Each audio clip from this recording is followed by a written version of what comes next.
দিব্যত্রয়ী চ্যানেলে আপনাদের সকলকে স্বাগত।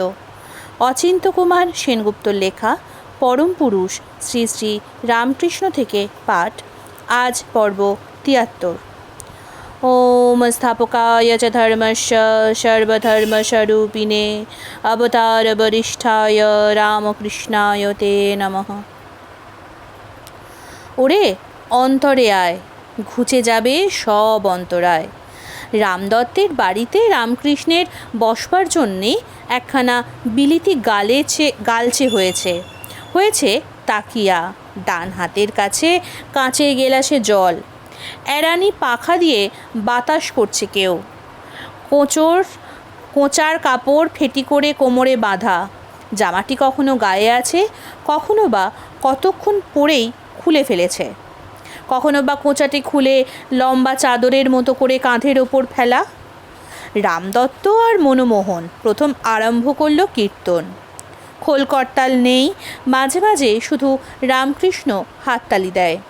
সেই হাততালিই যেন সূর্য চন্দ্রের করতাল।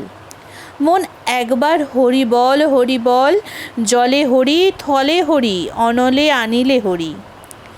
ভাবাবেশে কখনো দাঁড়িয়ে পড়ে রামকৃষ্ণ, নৃত্য করে। সে নরনৃত্য নয়, অমর নৃত্য। স্পন্দনের সঙ্গে স্থৈর্য, যাকে বলে সাম্য স্পন্দন। কতক্ষণ পরে একেবারে সমাধি, শরীর থেকে শক্তি বেরুচ্ছে। সূর্যের যেমন বিভা, সমস্ত ঘর দালান ভেসে যাচ্ছে, জানলা দিয়ে বেরিয়ে ঢেউ খেলছে গলিতে। একবার বিজয় গোস্বামীকে বলেছিল নাগমশাই, এখানে এসে চোখ বুজে বসেছ কেন? দেখতে এসেছ, চোখ খুলে দেখো প্রাণ ভরে। এখানে জব ধ্যান বন্ধন, শুধু উন্মিলনই মুক্তি।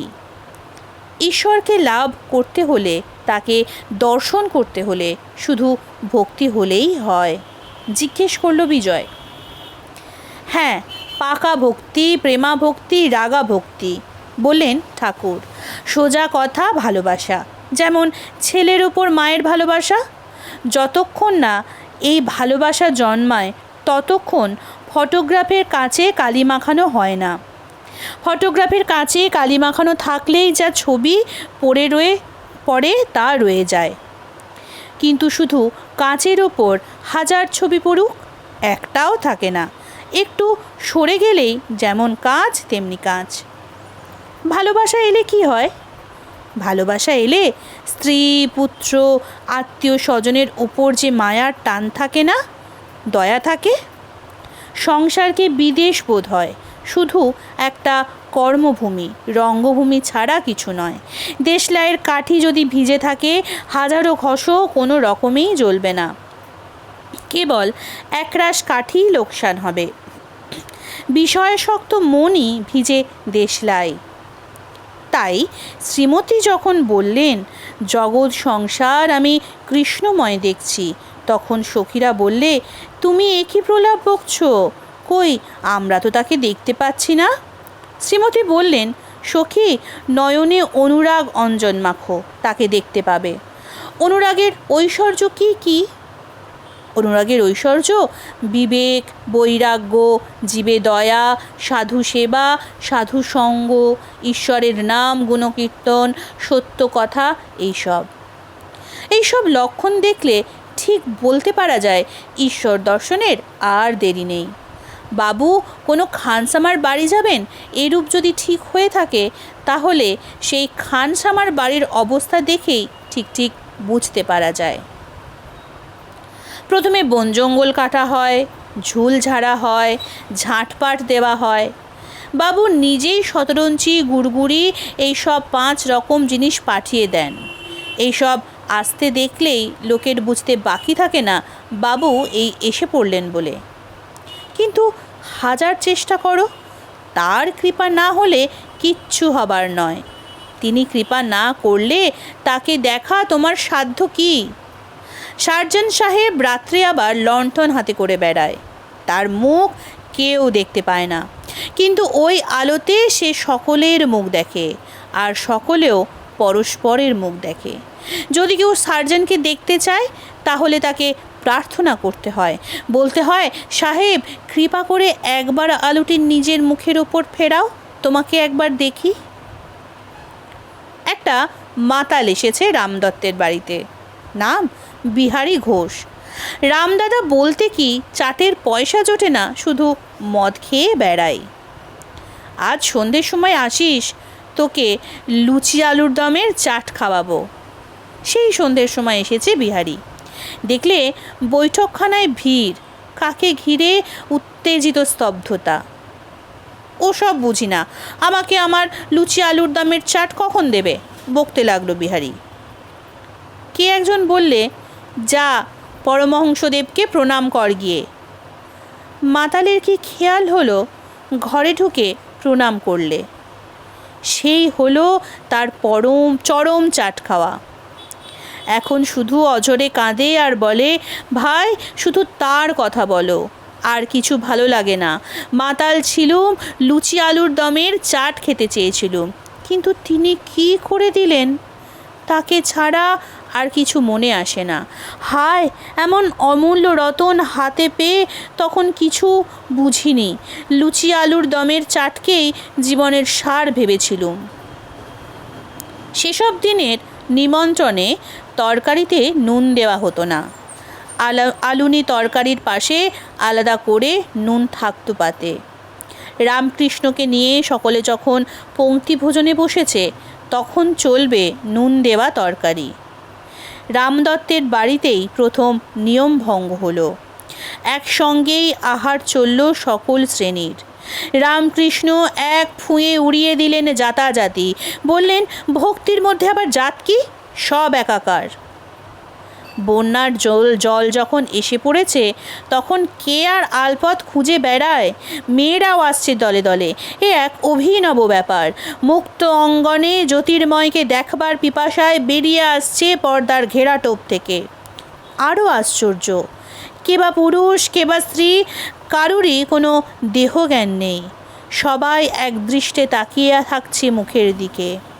রামকৃষ্ণের সঙ্গে সঙ্গে আর সবাইও যেন বিদেহ হয়ে গিয়েছে। হাঁটু দুটি উঁচু করে আসনখানির ওপর বসে আহার করে রামকৃষ্ণ। স্ত্রী পুরুষ কাতার দিয়ে দাঁড়িয়ে তাই দেখে। আগে কাপড় ঠিক থাকতো না, বেভুল বেখতিয়ার হয়ে থাকতাম। এখন সে ভাবটা প্রায় গেছে। বলতে বলতেই কখন দিগ্বসন হয়ে গেল রামকৃষ্ণ। বিরক্ত হয়ে বললে, আরে ছ্যা, আমার ওটা আর গেল না। কিন্তু যারা দাঁড়িয়ে আছে সামনে সবারই অতীন্দ্রিয় ভাব। মেয়েরা পর্যন্ত নিঃসংকোচ। একটা ছোট শিশু যদি উলঙ্গ হয়ে যায়, তবে মা কি কুণ্ঠিত হন? আমি মাঝে মাঝে কাপড় ফেলে আনন্দময় হয়ে বেড়াতাম, বললেন ঠাকুর। শম্ভু একদিন বলছে, ওহে তুমি তাই ন্যাংটো হয়ে বেড়াও, বেশ আরাম, আমি একদিন দেখলাম। কাছেই দাঁড়িয়েছিল সুরেশ মিত্তির। বললে, আফিস থেকে এসে জামা চাপকান খোলার সময় বলি, মা তুমি কত বাঁধাই বেঁধেছ, অষ্টপাশ আর 3 গুণ দিয়ে বেঁধেছ। রামকৃষ্ণ শিশু, বাইরে কোন শালা ভাড়ায়, বালকের মতোই শপথ করে মাঝে মাঝে। বিষয়ী লোকদের সঙ্গে কথা বলতে কষ্ট বোধ হতো বলে হৃদয়কে দিয়ে পাড়ার ছোট ছোট ছেলেদের ধরে আনতুম। খাবার খেলনা দিয়ে ভুলিয়ে খেলা করতুম তাদের সঙ্গে। বেশ খেলছে, যাই একবার বললে, মা যাব, শালার ছেলেকে আর কে ধরে রাখে? তখন আবার হৃদয়কে দিয়ে তার মার কাছে পাঠিয়ে দিই। মানুষের যদি এমন টান হয় ভগবানের উপর, তাহলে কেউ আর তাকে রুখতে পারে না। কোটির বসনখানি কখন বগলের নিচে চলে এসেছে, যুবক ভক্তদের লক্ষ্য করে বলছেন ঠাকুর। তোরা সব ইয়ং বেঙ্গল আসা অবধি আমি এত সভ্য হয়েছি যে সবসময় কাপড় পরে থাকি। এই আপনার কাপড় পরা? মায়েরই আমি সভ্য হয়েছি। তখন তার গা ছুঁয়ে দেখানো হলো তিনি সত্যিই দিগ্বসন। করুণ স্বরে বললেন ঠাকুর, মনে তো করি সভ্য হব, কিন্তু মহামায়া যে অঙ্গে বসন রাখতে দেন না, সে কি আমার অপরাধ?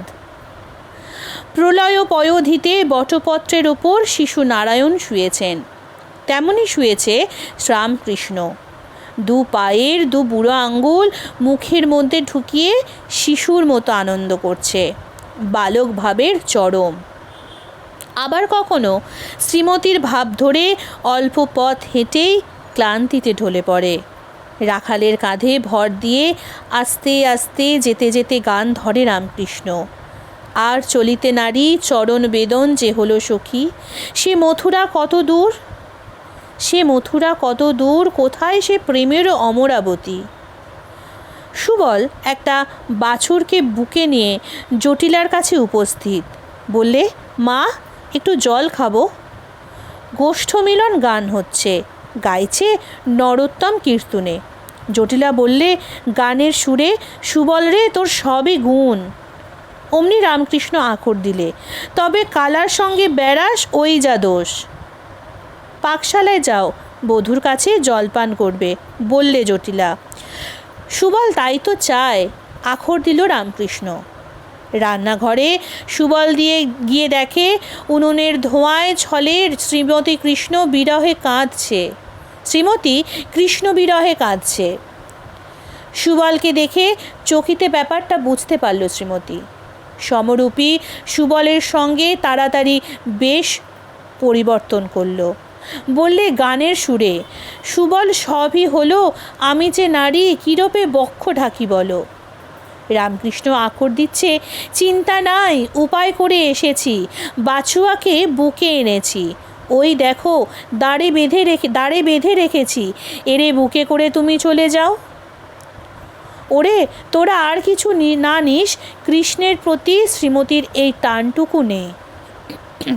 সুরেশ মিত্র এসে বললে, একদিন আমার ওখানে চলুন। তোর ওখানে যে যাব, গাইবার লোক আছে? জিজ্ঞেস করলো রামকৃষ্ণ। কত গাইয়ের আবার ভাবনা, কথাটা উড়িয়ে দিল সুরেশ।